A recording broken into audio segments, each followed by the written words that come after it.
回事？松手！快松手！下去看看。打你了！臭要饭的，快松手！松手！松不松手？哎，别打！哎，是谁把你打成这样的？哎，你要干什么？干什么？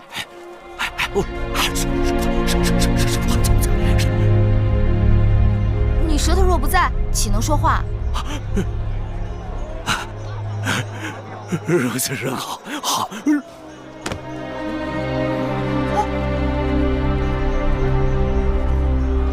哎，奎姑，他是死了吗？死倒不至于，不过看这个人的样子，真怕是伤得不轻。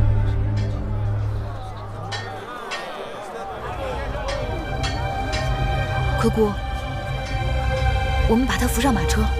月儿，这个人满身是血，不能见死不救。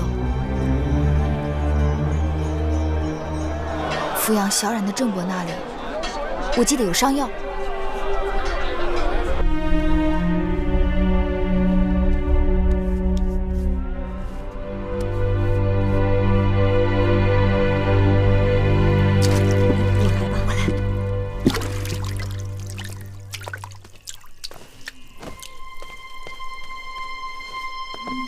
郑伯，我又带了些绣品来。对，这是上次卖绣品得到的钱，你且拿着。用不了这么多，我拿走一些，去补贴云梦台的用度，剩下的留给你。你抚养小冉已经很不容易了，还要帮我卖绣品，这就见外了。你的针线是绝好的，每次拿到集市上，这个也抢，那个也要，不一会儿就卖光了。那这些东西仍要劳烦郑伯啊。只是有一事要牢记，千万不可说是宫中流出来的。那是当然。月公主大小也是个公主啊，公主清苦，竟遗之于私。多亏了你这用心思补贴。不必多说了，这几个孩子命苦，待我又孝顺贴心，我恨自己只有一双手，贴补不了那么多。姑姑，这个人醒了。月儿，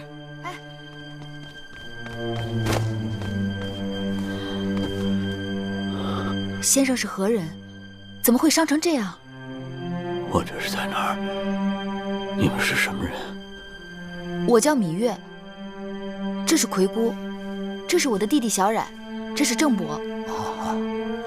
哎，先生，别动。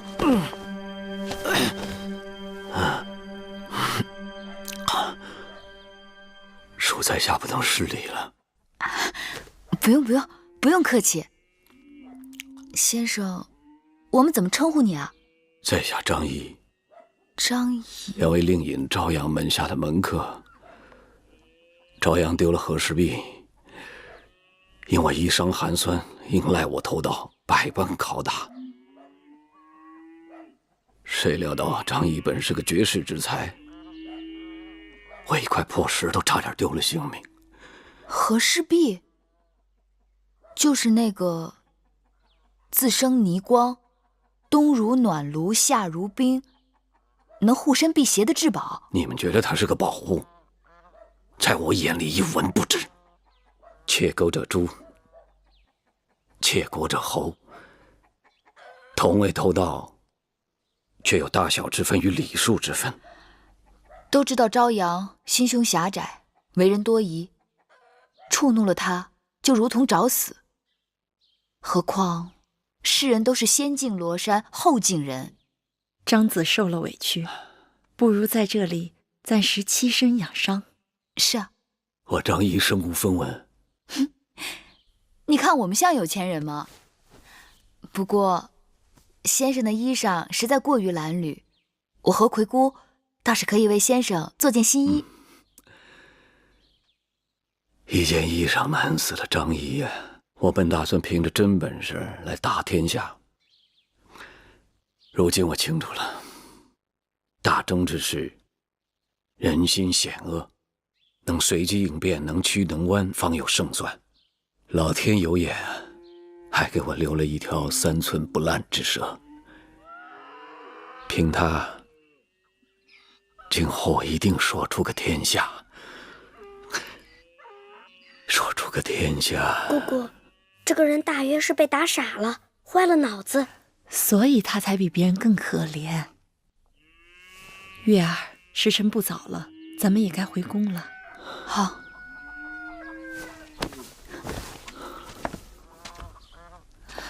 小冉，这2卷《左氏春秋》留给你看，你要争气，好好读书，知道吗？小冉知道了。郑伯，这位先生就拜托你了。啊，你就放心吧。先生，我和魁姑就先走了。楚国的道路似乎比我们秦国要宽阔些。楚人好乘车，我秦人好骑马。马车行驶的道路自是比驰马之路要宽阔。也是，我们一路行来，看到楚国的马车和我们秦国的马车确实如此甚为不便。如果将来能够统一车轨，从我大秦修一条驰道，横贯魏国，直通楚国，岂不快哉？王兄此言大有深意，这是要一统天下呀。只是眼下，首先要对各国各个击破。他们楚国可以许给别人好处，我们也可以，不就是比谁给的甜头更大吗？可是寡人却是个只爱吃甜头，又不想给好处的人。那王兄如果娶了楚国的嫡公主，岂不是一举两得？只是臣弟担心，万一那嫡公主长相丑不堪，放她在后宫，从此与寡人两不相干。好了，楚离子，你我也许久未动了，如此可放马力，看你我所乘之马哪个更健俊。王兄若有此幸，臣弟哪敢不从命啊！去！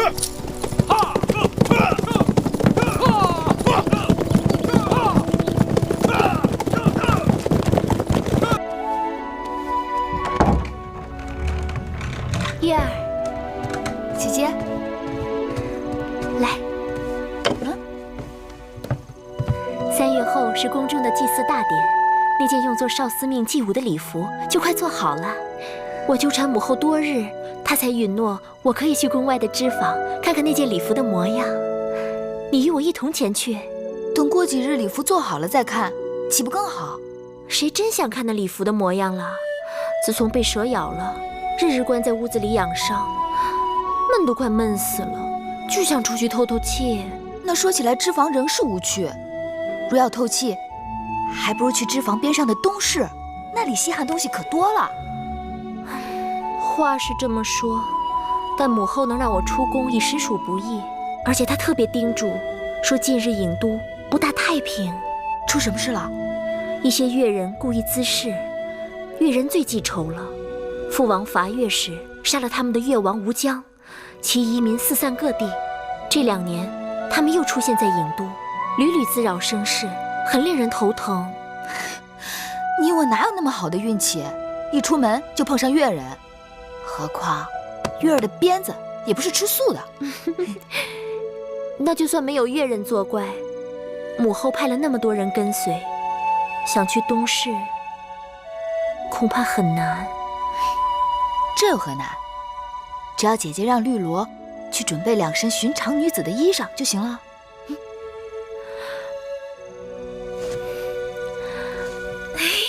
让开！让开！让开！让开！让开！让开！让开！快点！快点！快点！让开！让开！让开！快点！快！让开！让开！让开！快！让开！哎呀，这是哪位公主啊？这阵势，该是倪公主吧？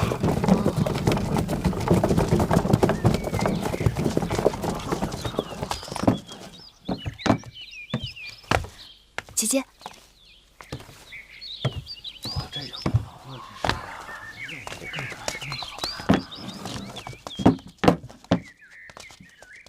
我们会在织坊耽搁1-2个时辰，你们就在门外等着吧。是。是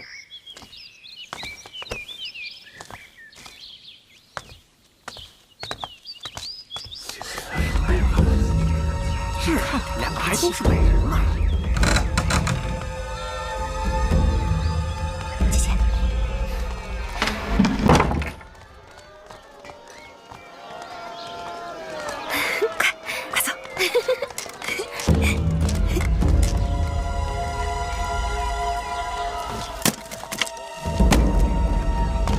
难怪人人都说楚国富庶，这里的确比秦国繁华，车水马龙，人流如织。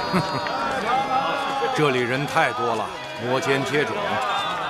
臣弟还是更喜欢咱们秦国的集市，遵规守纪，慢着点儿，井然有序，哪像这里混乱不堪。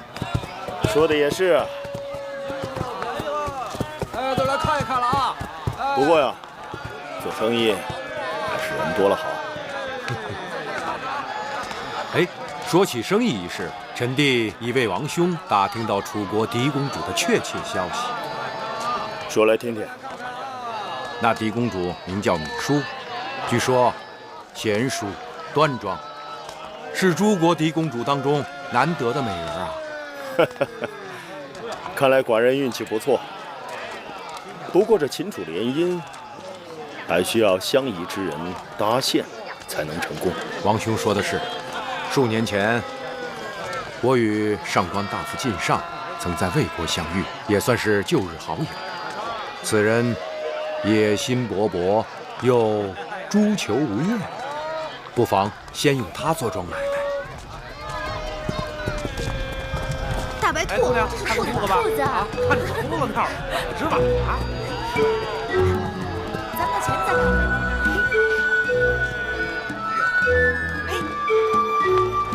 王兄，你看那边，那边过来的两个女子，倒是很有几分颜色。多东西啊！个子矮些的那个，身上有种女子中少见的英气；高些的那个举止贤淑温柔，该更合王兄的口味吧？这个更好。这什么呀？哎，快！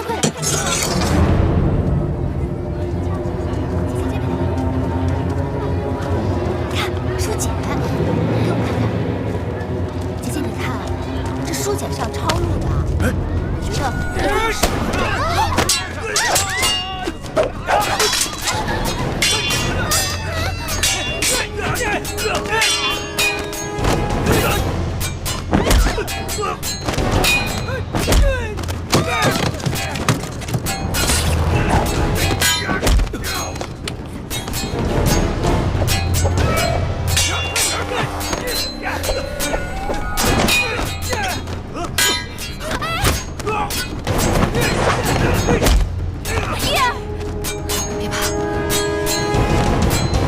老伯身手不错，小丫头身手了得，彼此。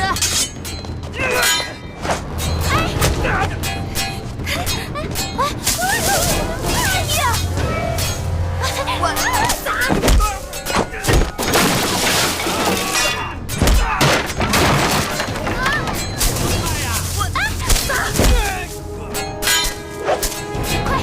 这个！打！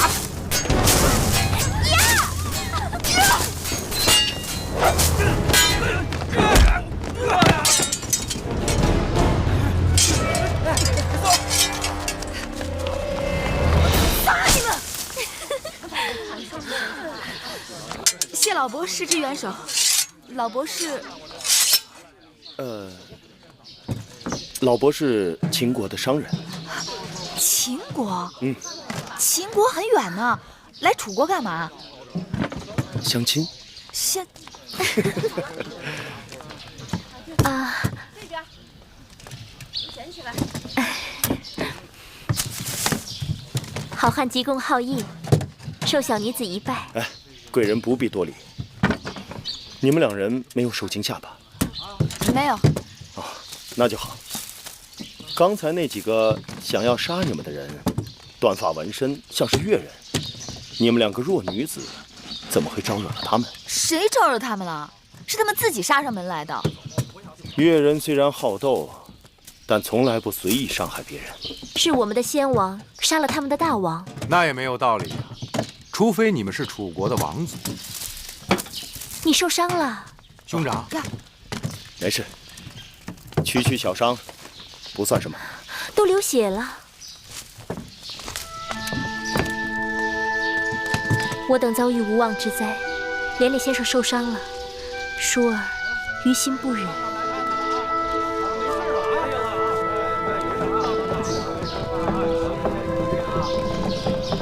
在下谢过贵人。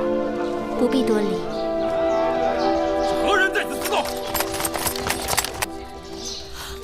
姐姐坏了，咱们若不马上赶回脂房，只怕就要被宫里的人发现了。多谢老伯，告辞了。走。恭喜王兄！刚才被越人咬了一口，喜从何来？王兄没听见那女子自称舒儿，旁边那女子还说到宫里。看来越人追杀他们是有道理的。可是楚宫里公主不少，谁知道她是哪一个？臣弟刚刚跟王兄讲过的，那楚国的嫡公主就叫宜舒。看来王兄中头彩了。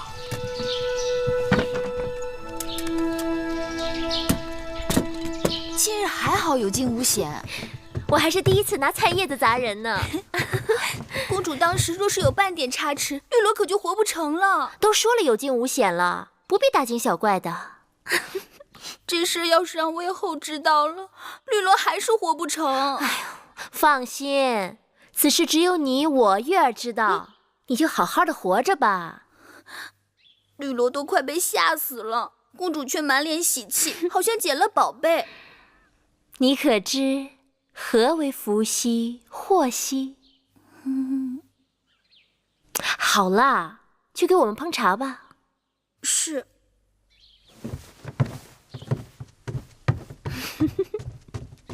哎，姐姐，那老伯的剑法真不错，若不是他挡得快，那越人的刀就落在姐姐头上了。原来秦人之中也有如此慷慨仗义之人，不仅孔武有力，而且风流潇洒。难道姐姐真的喜欢上秦人啦？我只是在说秦人与我们楚人的区别啊。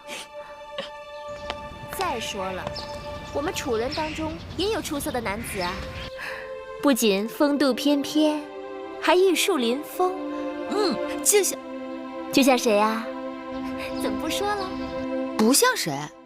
就像黄公子、黄歇那样，如何？那是你说的，不是我说的。你不喜欢黄公子吗？我何时喜欢过？玉树临风，也不招妹妹喜欢。明明是姐姐喜欢孔武有力、风流潇洒的。死丫头！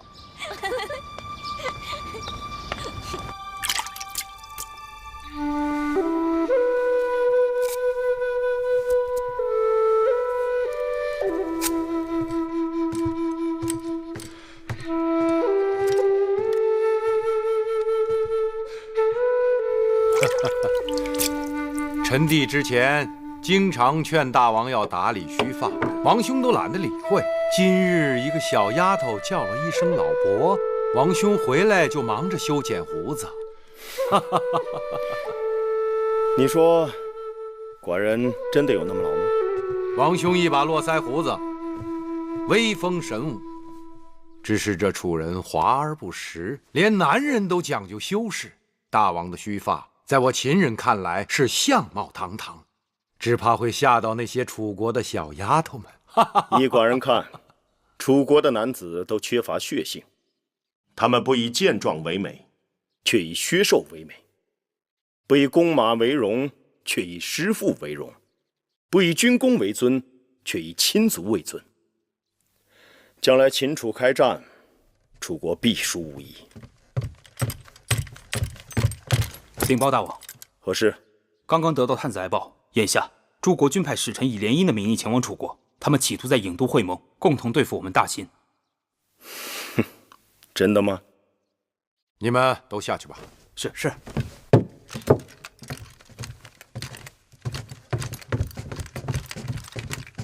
大王，来者不善，需多加提防才是。没什么可慌张的，既来之则安之。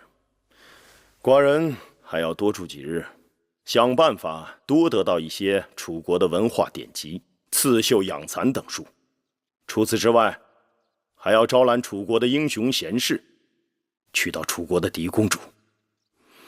寡人要布一盘好棋，一步一步的走。这先走哪一个棋子呢？你打算修一下胡子吗？我，臣弟敬谢不敏。屈子，你可知秦王嬴驷已到郢都？是。一边是3月之后5国使者即将到来联楚抗秦，一边是秦王嬴驷已经抵达郢都，要与我大楚联姻。屈子，你看此事当如何是好啊？大王，值此合纵抗秦之际，臣以为大王当即刻将其驱赶出境，向诸国显示大王抗秦的决心。大王，屈子所言万万不可。秦王为求亲而来，愿娶我大楚公主，结姻亲之盟。秦王曾言道，7国当中最强大的国家只有秦国与楚国，秦楚联盟，退可震慑5国，安定城邦；进可并吞5国，平分天下。由此可见，秦王对我大楚心怀友善。秦王来我郢都，若寡人直接将他驱赶，未免有些不讲礼义了。大王，乱世之中，7国争雄，我楚国与秦讲礼义。若有朝一日大王与秦王易位而处，那秦王未必会和大王讲什么礼义呀。你是在诅咒大王日后会被秦国所擒吗？臣未有此意。然秦王乃虎狼之辈，大王切不可姑息养奸呐。大王，两国交兵不斩来使，更何况楚国和秦国并未闹翻。5国推举大王为合纵长，那是因为我大楚强盛，更是因为大王道德楷模。若大王对秦王做出败礼负义之事，那岂不为全天下人所耻笑？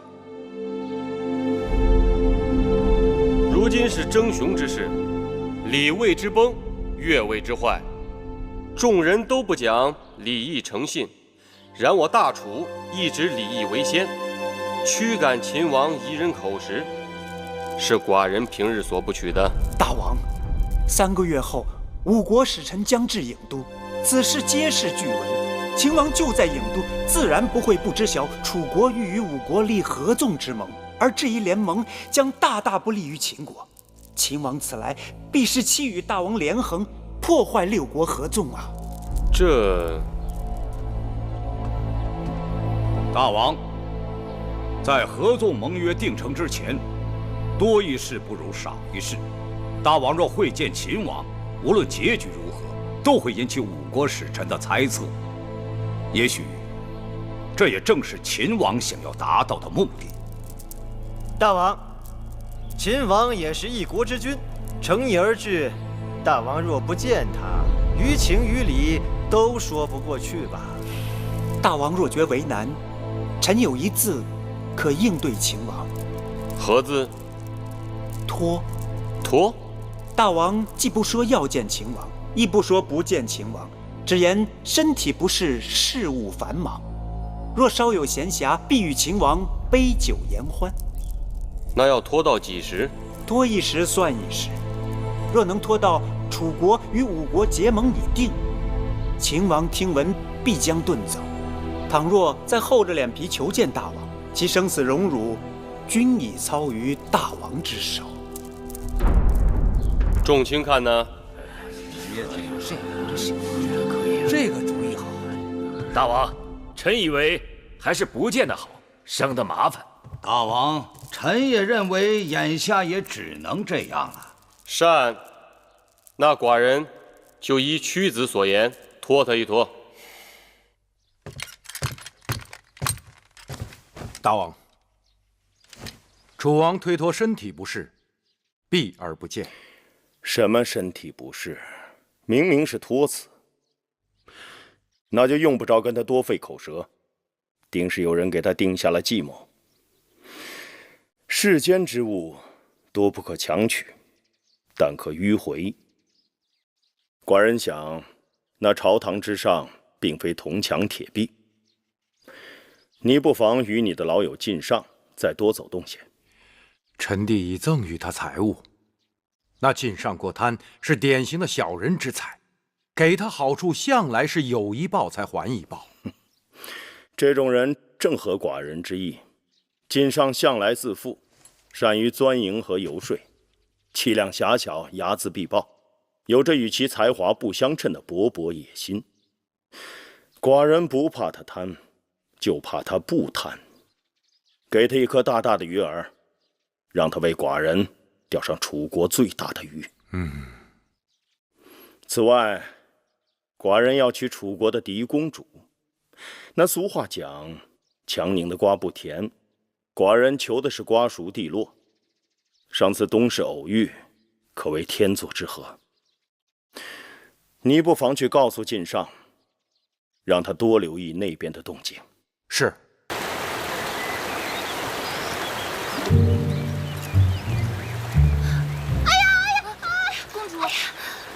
好痛啊！金公主，你还好吗？崴脚了，实在是动不得了。黄公子，快帮帮我！坐这里。你的脚无大碍吧？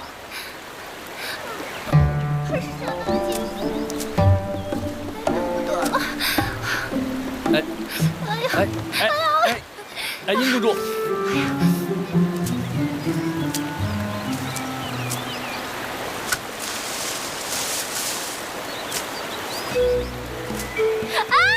有蛇！在哪？公主，你好动啊！有蛇就在那儿，有蛇！黄公子，姐姐，这哪里是蛇？就是蛇！这是条藤子，你看。不是蛇，这还真有点像蛇。蛇在哪里？在这儿。原来是树藤啊！上次被那毒蛇吓得魂儿都没了，见到这种软塌塌的东西，就以为是蛇呢。没事就好。黄歇见过叔公。月儿，你看他大惊小怪的，肯定把这书呆子吓得够呛。我哪里害怕？我是来救你们的。哎，你们在这里做什么？啊，我们在这帮月儿呢。月儿告诉我们，这些野菜名叫紫苏，这嫩叶儿或鲜食或做汤，味道都特别鲜美。若还有多余，可以晒干了存起来。你看，这满园子的紫苏长得多茂盛啊！我们想多摘一些，待会儿给膳房送过去。哟，黄公子跑得那么急，我还以为是谁掉进火里水里了。殷姐姐真好笑，我们大伙都在这儿平平安安的，谁能掉进水里火里呀？若不是这样，那黄公子是要赶着讨好哪位公主啊？殷姐姐说这话是何意？月妹妹，用不着这么大惊小怪。黄公子喜欢的人，定是与你无关。前2日你不是还亲口和舒妹妹说，你根本就不喜欢黄公子吗？我喜不喜欢黄公子，与你有何干系？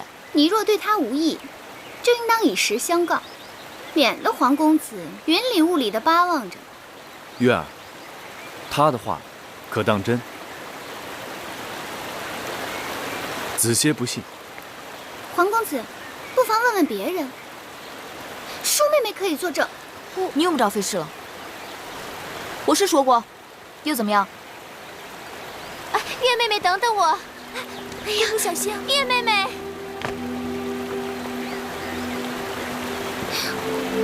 黄公子恕罪，叶儿对人一贯以诚相待，不愿黄公子被他人蒙骗，却浑然不知，所以只得实情相告。多谢殷公主以诚相待，可是我自小只喜欢芈月一人，别人就别枉费心机了。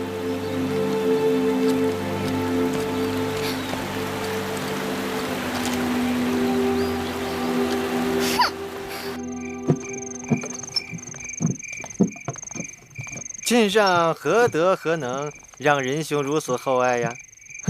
这些都是小意思。在下前来，是想送靳大夫一场大富贵。府上有好酒，你我边喝边谈。请。来，请。靳大夫，请。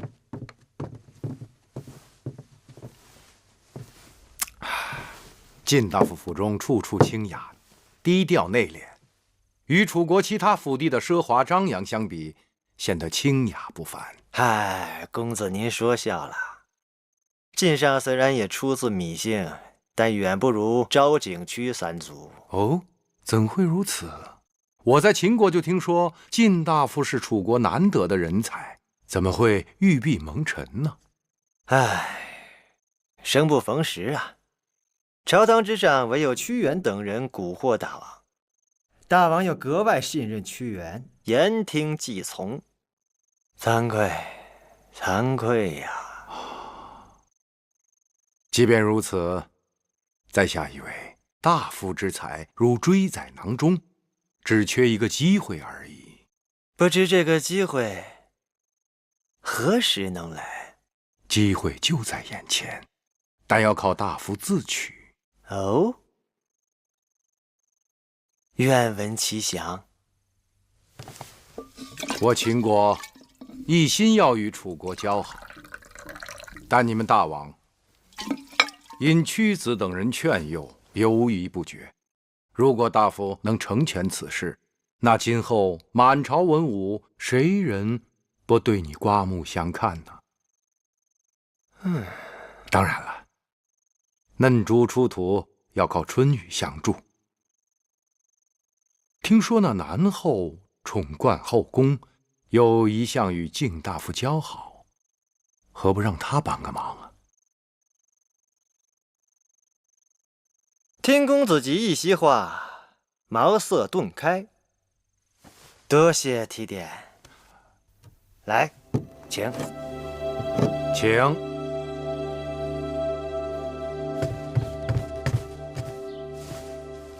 南后，您的那个同乡靳大夫来了。说是同乡，明明与我家还离着180里地。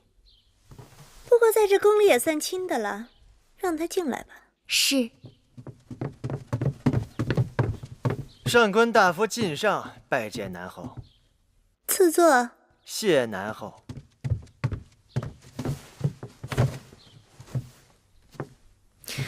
有些日子没见靳大夫了，不知最近在忙于何事？郢都之会，列国即将到来，朝堂上下个个忙得目不交接，微后更是不会让微臣有片刻的闲暇。郢都之会与微后有什么关系？列国争相与我大楚结亲联盟，舒公主是微后的掌上明珠，已到了出嫁的年纪，微后自然让微臣特别的留意。这提亲者中，可有微后中意的人选？舒公主蕙质兰心，冰雪聪明，在诸国公主中声名显赫，慕名而来者如过江之鲫。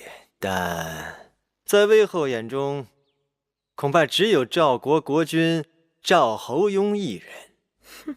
不过呢，秦王对舒公主也是情有所钟，想与我大楚联姻，结成秦楚之好。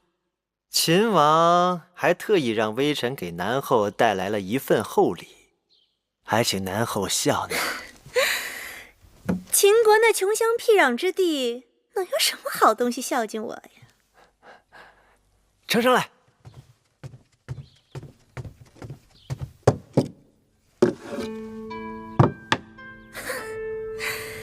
也不是什么稀奇之物，不过大而已。啊，请南后关上门，拉上帘子。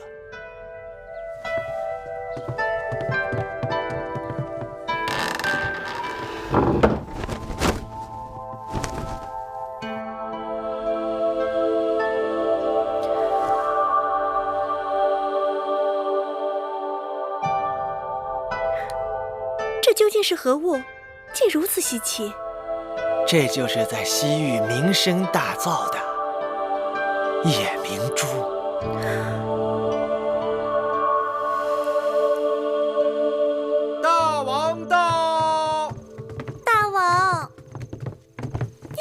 在是来了。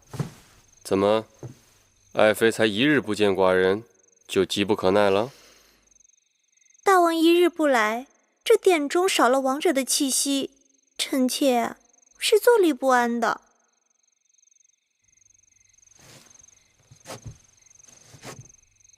寡人身上的气息，真有那么好？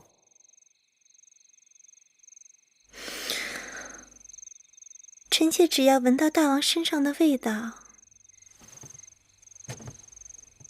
便难以把持。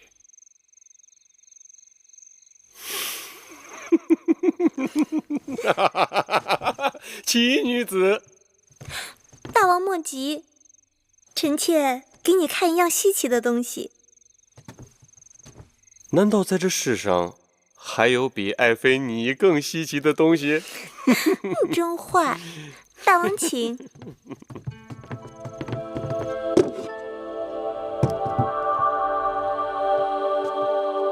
这是秦国献上的西域珍宝夜明珠。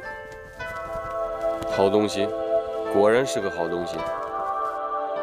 秦王对大王如此恭敬，大王是否也应该给他一点面子？此事麻烦得很。那个秦王现在想要与我楚国联姻，每日缠着求见，弄得寡人心里很是烦恼。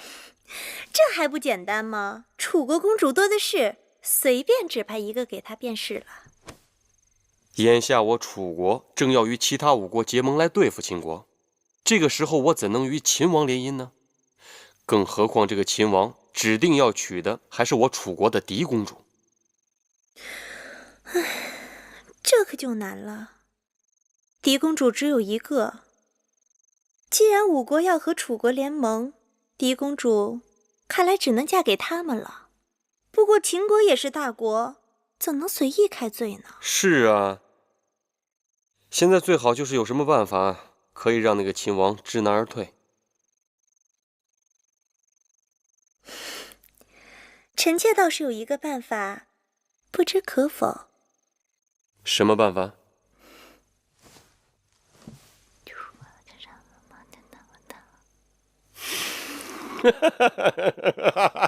果然是个好办法，你不愧是寡人的锦绣智囊。谢大王。寡人要好好的赏赐于你。那大王要怎么赏赐我呀？你说寡人要怎么赏赐于你啊？我不知道。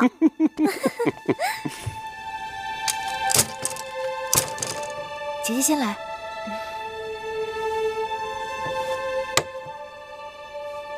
这2日宫里可热闹了，据说各国君王开始派使臣带着重礼来面见大王，人来人往的，可忙坏宫里人了。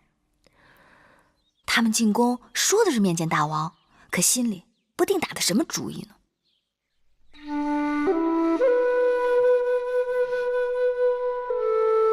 姐姐，你怎么不说话啊？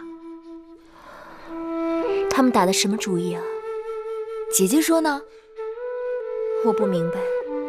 姐姐是装不明白。他们可都是来向楚国嫡公主求亲的。姐姐还不借机到前面大殿去探探究竟，说不定与哪位君王就真有缘分呢。你一味混说，越说越出格了。妹妹也是为姐姐好，嫁人不比选衣衫，可由着性子更换。若是不投气，这辈子岂不都委屈了？也是，耳听为虚，眼见为实。人人都说秦人虎狼之人，可上次你我在东市见到的那个秦国生意人，却谦谦君子，英武得很。姐姐对那老伯真有意啦？你老是叫人老伯，可舒儿明明看他没那么老。再说，人家救了我们的性命，应该也是一个有仁有义的男人。萍水相逢，这种有仁有义也算难得。不过要配姐姐嘛，总得左手挥笔安天下，右手持剑定乾坤吧。舒公主，舒公主，你这丫头疯什么呢？大王要在大殿给公主招婿呢。而且还听到一个跟舒公主有关的大笑话。跟我有关的笑话，是何笑话？听前面的人说，大王打算召秦王今日午后进宫。召秦王进宫，与我有何干系啊？当然有干系。大王命膳房的眼女，就是那个宫里丑陋出奇的厨娘，扮成狄公主的模样，在储宫大殿跟秦王相亲呢。真的？婢子倒想编排，可是也编排不出这等故事啊。亏得大王想得出来。不知那秦王会如何去应付那丑厨娘？弄不好会闹出些鱼目混珠的事来。那秦王怎么会娶个丑女当王后啊？这难讲，她可是当今楚国的狄公主呢。秦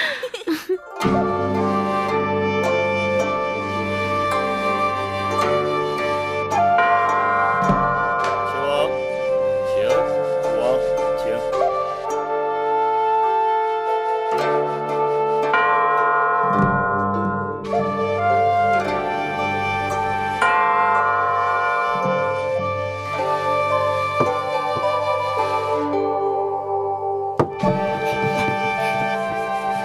都说楚月来自楚山楚水，果然天籁之音。一方山水养一方人，难怪楚女娇美多情。妹妹，那个秦王怎么那么面熟啊？哪里是面熟？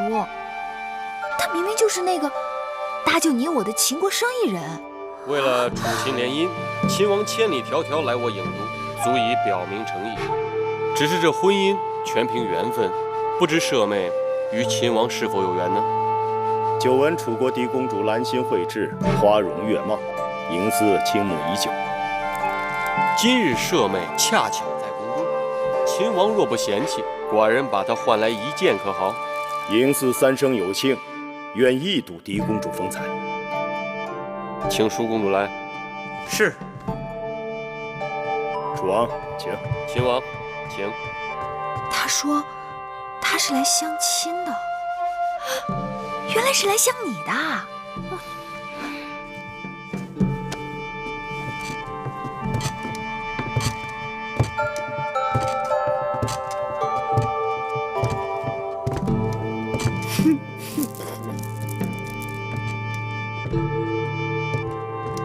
哎，姐姐，你看，你看，这就是你呀！肥面宽鼻，粗手粗脚，头大如斗。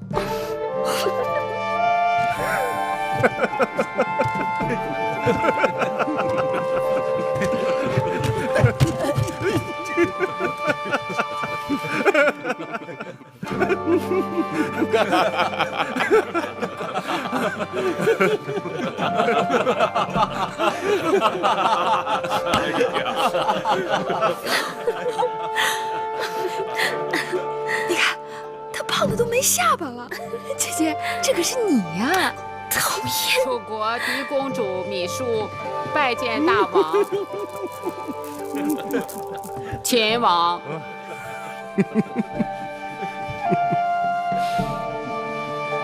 今日嬴驷大开眼界，令妹果然天赋迥异，四德绝佳。啊，秦王口中的四德，可是《周礼》所言的妇德、妇言、妇容、妇功。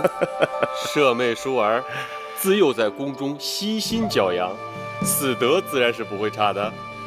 此四德非彼四德也。令妹是饱德、饿德、热德、冷德。哎呦，秦王此话怎讲？令妹体魄健壮，耐得饥饱寒暑，粗音大嗓，说明内气充沛。再看双手，寻常宫中女子都是纤纤素手、青葱玉掌，令妹之手却粗壮、红润、有力。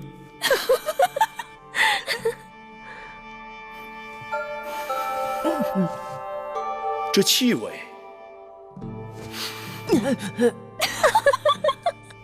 这浑身气味，是油盐柴辛之清香。狄公主该是精于煎熬繁制之烹饪高手。都说当年齐桓公的庖厨易牙，厨艺无双，只怕他若在世，也羞于与令妹比肩。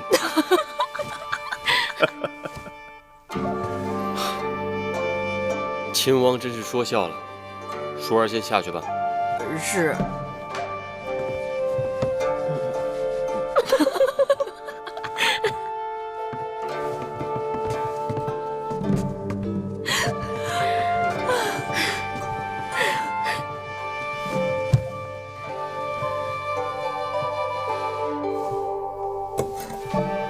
秦王目光犀利，识人有术，寡人佩服。本王与楚王之嫡妹果然有缘，望楚王能成人之美。秦王，你当真要娶那个她吗？既然她就是楚王的嫡妹芈姝，本王别无他求。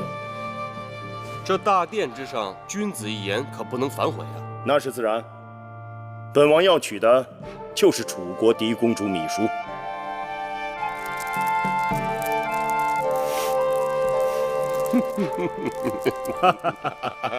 来，楚王，来，秦王，请。原来那老伯就是秦王。那秦王修剪了胡须，竟然一表人才，气宇轩昂。只是他怎会如此糊涂，竟不分美丑，被王兄戏弄？姐姐这样痛心疾首，我看出来了，你是真的中意那秦王了。秦王有何不好？秦王自然是好，可他在大殿对大王信誓旦旦，要娶的楚国嫡公主，可是那个浑身柴辛清香、善于烹调的胖芈姝呢？那他是中了王兄的圈套，说不定他就是看中楚国嫡公主厨艺了得呢。你平日里姐姐妹妹的叫得那么亲热，如今我是热锅之乙，你却在一旁看热闹。好了，姐姐莫急，你说你要我如何帮你才好？得有人出宫，告诉秦王实情。这有何难的？此事交给我了。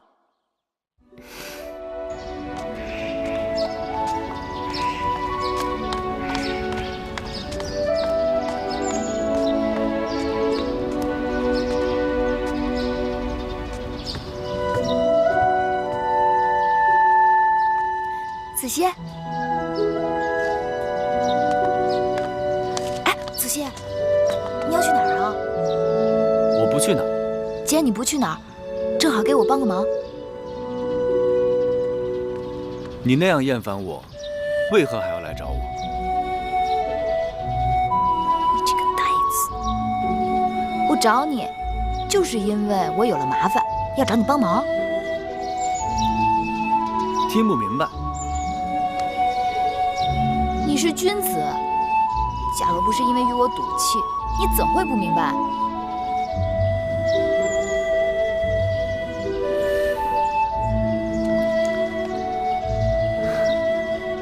我黄歇前生前世就是欠你的。说吧，又有何麻烦了？不是我有了麻烦，是舒姐姐有了麻烦。你得带我出宫一趟，去见一个人。那我得考虑考虑。谢过黄公子，走吧。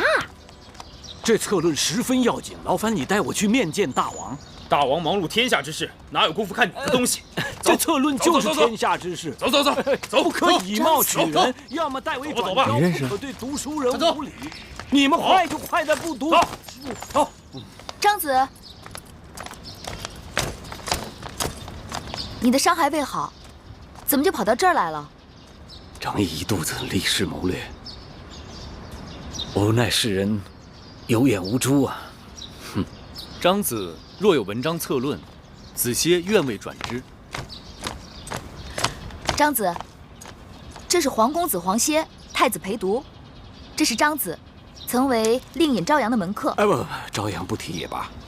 朝阳待我如贱奴，我视朝阳已如仇敌，都过去了。可叹这身衣裳逼得张仪走投无路。魁姑正在为张子做一件新衣，你何不耐心多等2日？等？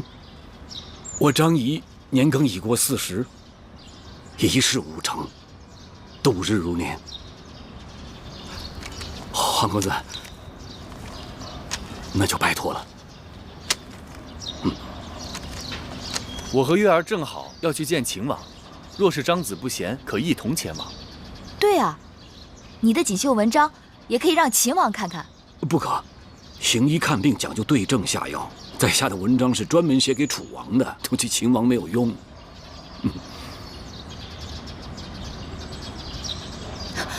不管怎么说，一同去吧。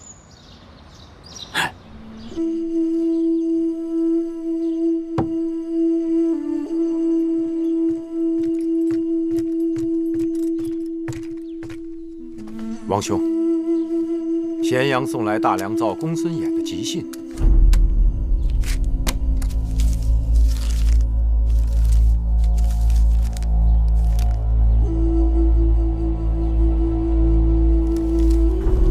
出什么事了？年初，义渠国那边旧王病故，立了新王翟离。义渠国的王叔对此耿耿于怀，为此准备带着重礼到咸阳拜见寡人。义渠国年年搅扰我大秦边境，是寡人的心中大患。公孙衍提议借义渠内讧之机，灭掉他们的气焰。看来寡人不得不马上离开郢都，回咸阳一趟。但这秦楚联姻之事，楚王已经答应将嫡公主芈姝许配给寡人，寡人正好回咸阳，在6国结盟之前，准备一份厚厚的聘礼送到郢都来，看那楚王如何收场。王兄，那贾芈姝实在是丑得吓人呐！放心，只要那楚王有胆量嫁，寡人就有胆量娶。大王，外面有人来访，说与楚国公主有关。我去看看。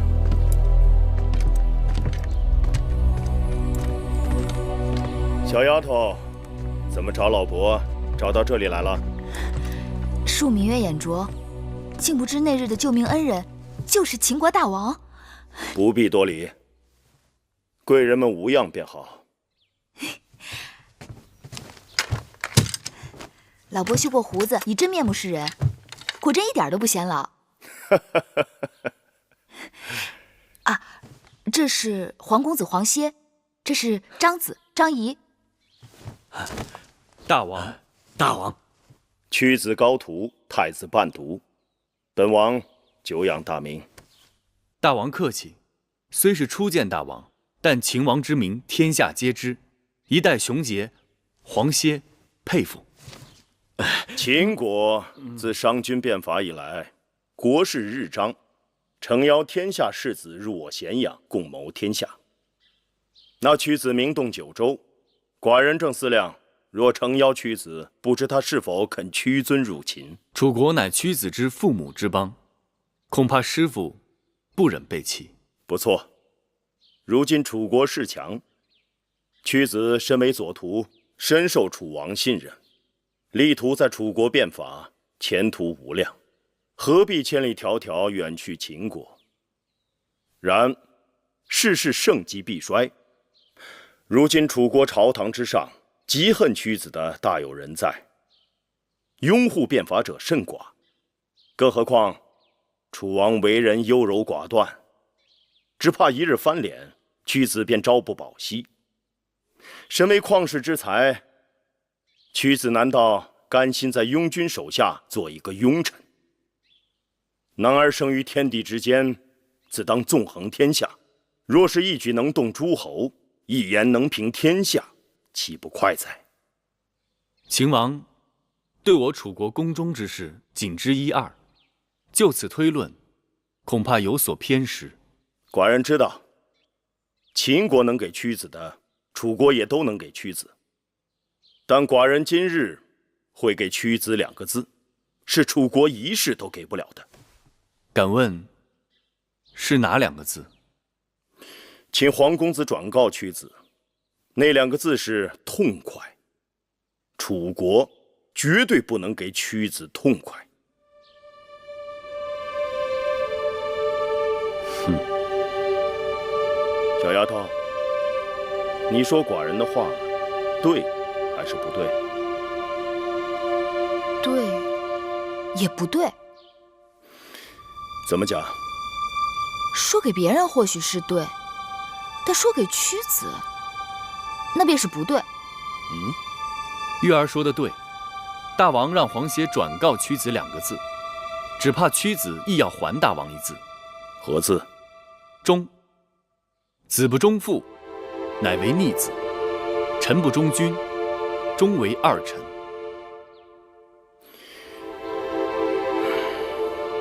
好，寡人明白了。人各有志，不能强求。请黄公子转告屈子，若他日在楚国有什么委屈，无论何时，秦国的大门永远为屈子敞开。如此，多谢。小丫头，小丫头来找寡人，只怕还有别的事吧？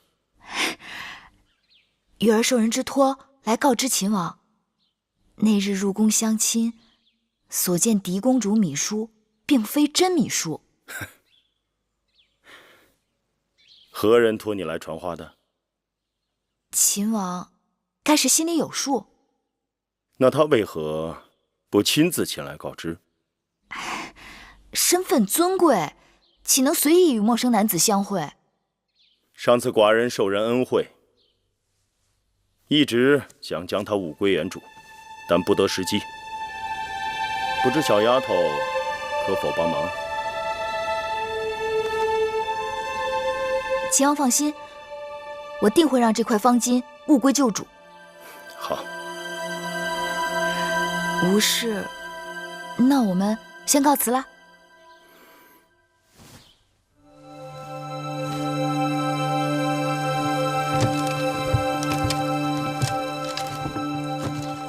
哎，张子，张子，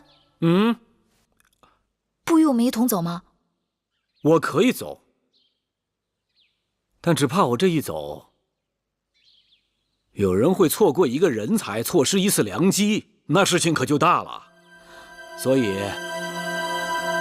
你们先啊。啊，那我们先告辞了。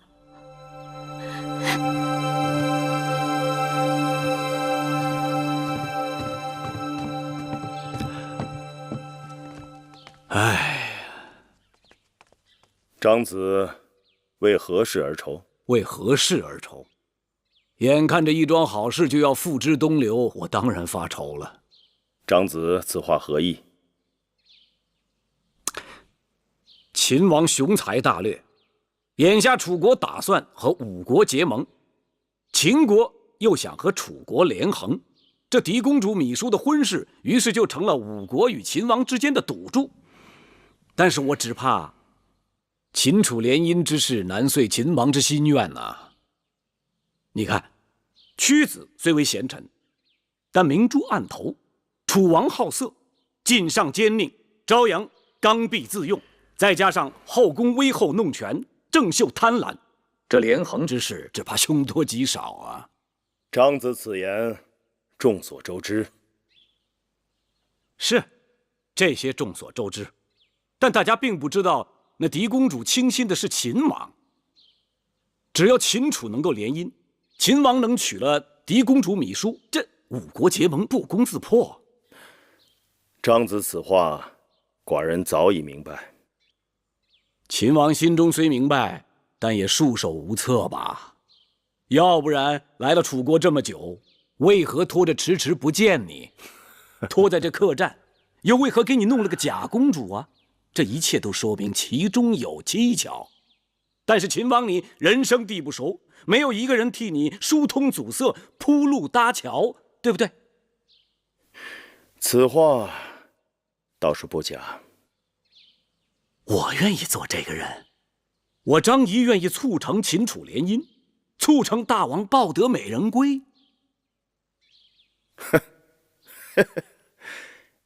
可是，张子凭什么夸下这海口呢？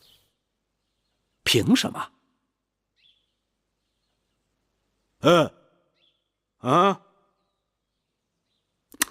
就凭我这3寸不烂之舌。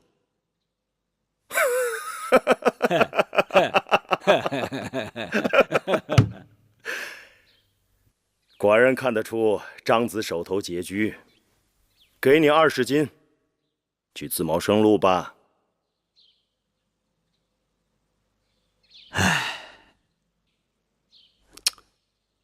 秦王是把在下当成沿街讨饭的叫花子了，还是四处招摇撞骗的小人了？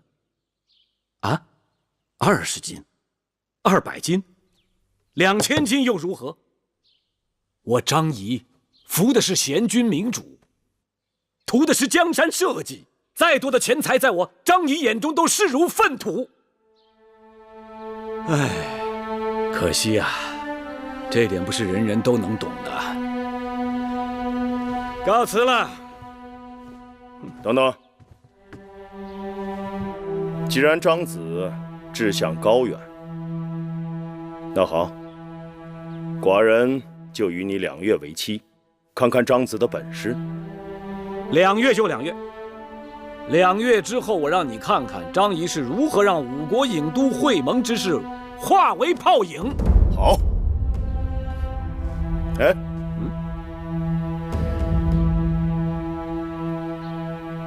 寡人给你10斤，去买身衣服。事成之后，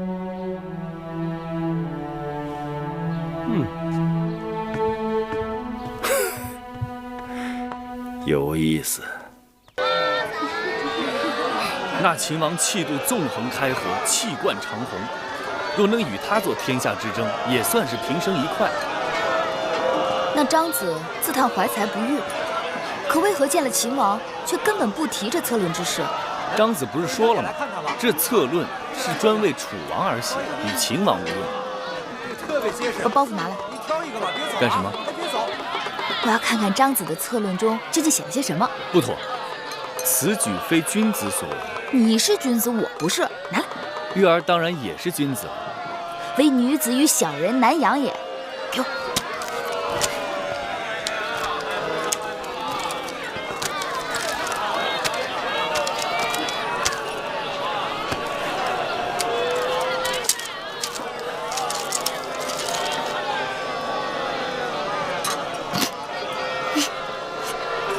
何事让你如此高兴？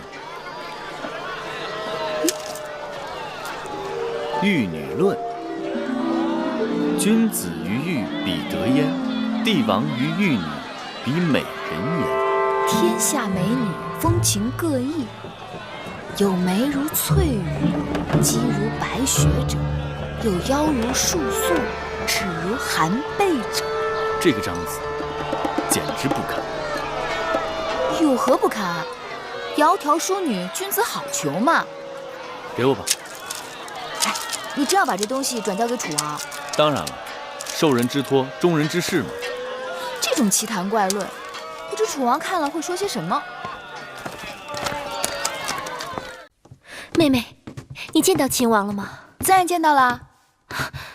那秦王怎么说的？他说要你去见他。秦王怎么会？妹妹吓你呢。怎么，你真的想去见他？不跟你说了。看你那神色，口不对心的。拿去，这是他托我还给你的。有劳妹妹啦。给你。哎，这不是我的方巾，让我看看。这是秦王的名字。那要不要我再去一趟，把方巾给姐姐换回来？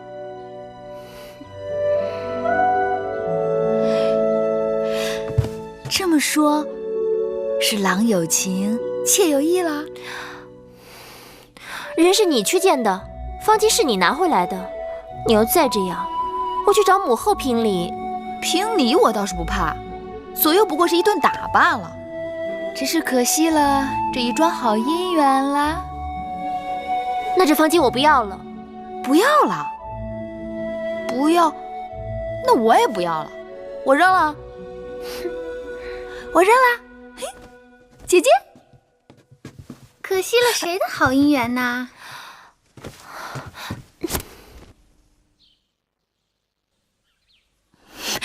我听说，眼下各国君王打算派使臣要来向舒姐姐求亲，不知谁最幸运，能与姐姐结下这桩好姻缘。哦，原来如此啊！妹妹人品出众，我也是好奇的很呢。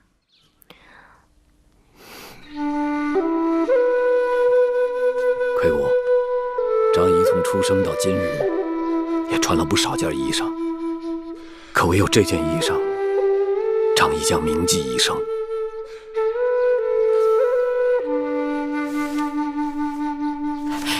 张子快起，张子快起！楚王已经看到在下的策论，明日宣张仪入宫。新仪来的正是时候，好马配好鞍嘛。张子怀才不遇，我和月公主也帮不上别的忙，只能帮做件新衣了。谢芈月魁姑赠衣之恩。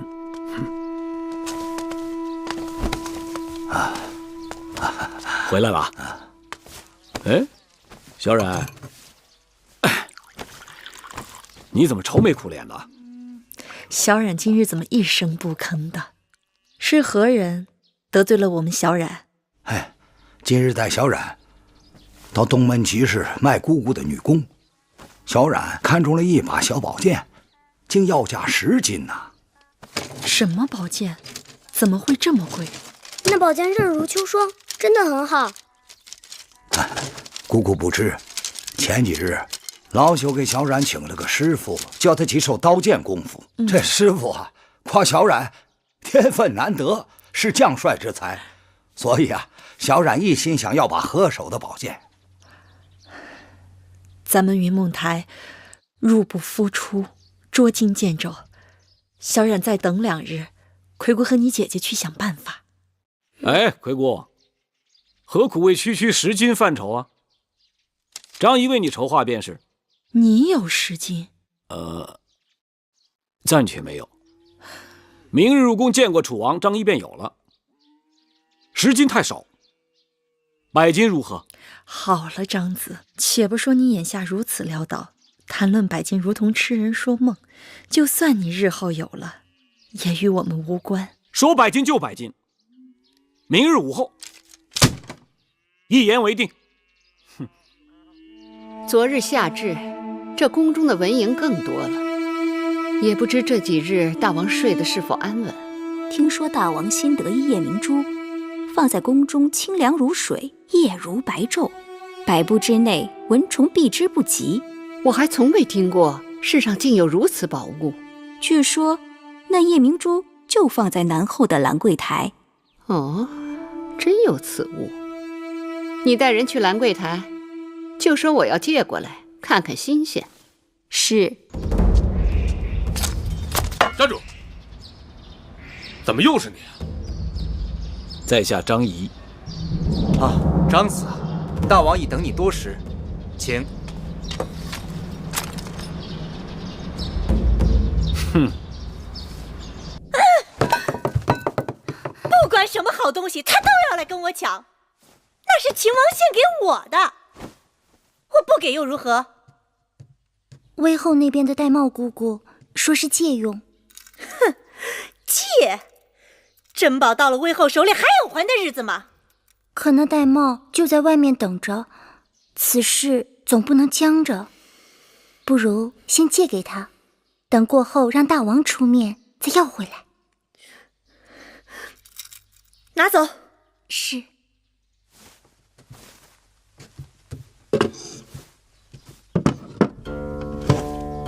寡人读了张子的玉女论，张子对这天下的美人果然是学问颇深。哎，不敢。张仪怎敢在大王面前卖弄粗浅之见？想那屈子在大招之中就有峨眉漫之，容则秀雅之言。张仪早就知道楚国美色尽在后宫之中。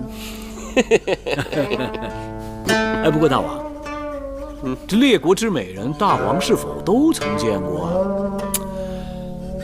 在寡人的后宫之中，未必只有处女，这魏女、齐女、韩女、赵女亦都不在少数。这些个只能称之为女人，称不上美人。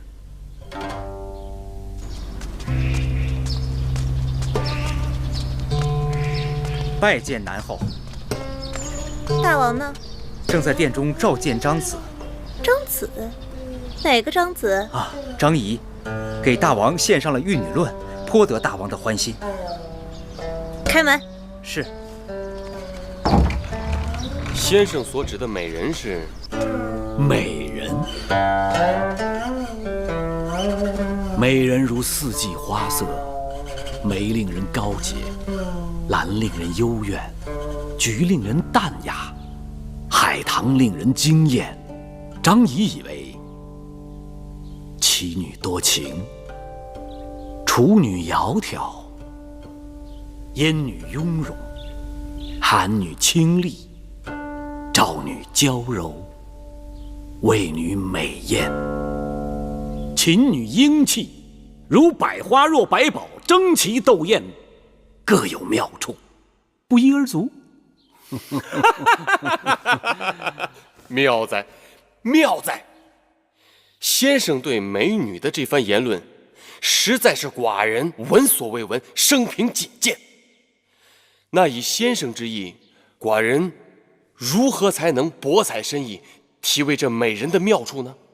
大王若能将列国之美人齐集于后宫，日日相对，深吸三味，试问天下还能有谁比大王学问深厚，艳福齐天呢？说得好。可是寡人如何才能收集齐这列国的美人呢？大王以为在下的眼光如何呀？张子对天下美人见解精辟，眼光独到。那就让张仪为大王踏遍列国，寻访天下之美。好，那寡人赐先生千金，就拜托先生替寡人寻访列国的美人，收入我楚国后宫。大王英明。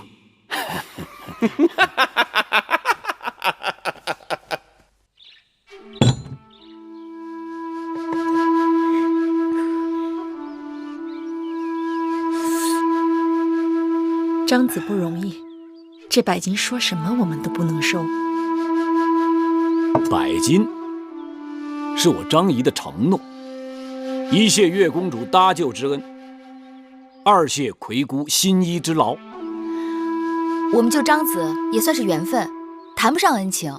你若真要谢，就谢魁姑的针线吧。哎，给张子做件新衣也是举手之劳，说谢就太见外了。楚国这个地方啊，只敬衣衫不敬人。你看，如果我张仪早有这么一件新衣，这当中哪还会费这么多周折吗？哎呀，一件新衣，半个时辰，摇唇鼓舌，收获甚丰。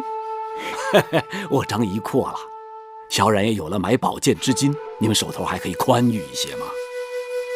听说张子要去诸国为大王寻找美人，这路途遥远，小冉买宝剑也用不了这么多，这些金张子还是带上，以防万一啊！你们以为我张仪就这些钱财啊？我告诉你们，不出一日，还会有人迫不及待的要给我送来更为丰厚的盘缠。张子竟然用了一篇《玉女论》赚得大王的金子，这算什么本事？哎，你偷看在下的策论了？张子若行事磊落，用不着对人遮遮掩掩吧？我若遮遮掩掩，你还能看得到吗？我张仪，我敢做敢当啊！那篇《玉女论》也是为了得志其心，投其所好啊！你这是曲意迎风，不择手段，非君子所为。非君子所为？我张仪是今日不得已而为之，忍屈受辱，为了他日一展胸中之宏图，这才是真君子。你芈月公主不但不应该责备我，你应该夸我才对啊！